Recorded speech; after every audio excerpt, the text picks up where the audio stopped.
Hello বন্ধুরা, career space YouTube চ্যানেলে আপনাদের সকলকে স্বাগত জানাই।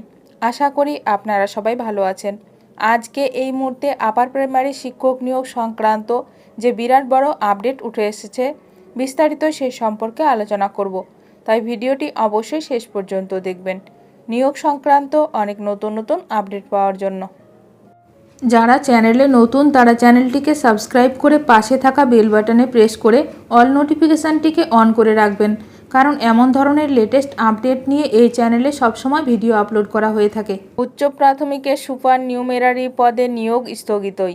রাজ্যের স্কুলগুলিতে উচ্চ প্রাথমিক স্তরের শারীরশিক্ষা কর্মশিক্ষা বিষয়ে সুপার নিউমেরারি পদে নিয়োগে রাজ্যের আবেদন আপাতত খারিজি করল হাইকোর্ট।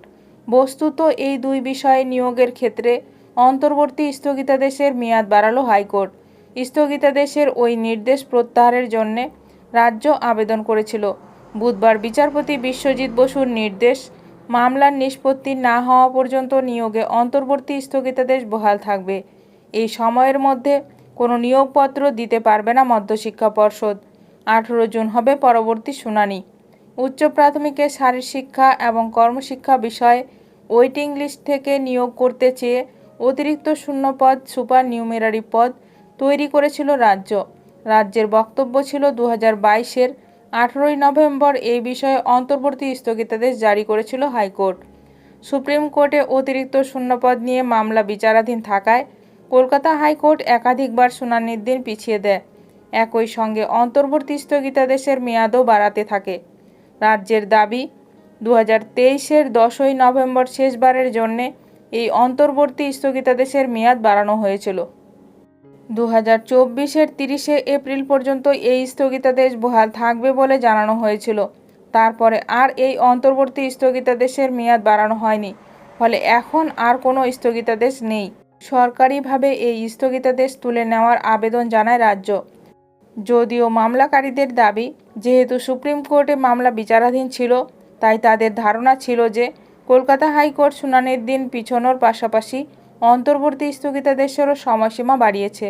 এমনকি সুপ্রিম কোর্টে এসএসসির মামলায় অতিরিক্ত শূন্যপদ নিয়ে শুনানির সময়েও রাজ্য বলেছিল নিয়োগে কলকাতা হাইকোর্টের স্থগিতাদেশ রয়েছে।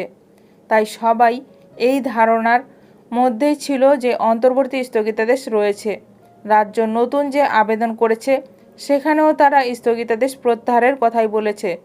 এই অবস্থায় সিঙ্গেল বেঞ্চের বুধবারের নির্দেশ চ্যালেঞ্জ করে ডিভিশন বেঞ্চে যাওয়ার প্রস্তুতি নেওয়া হচ্ছে বলে সরকারি সূত্রে খবর।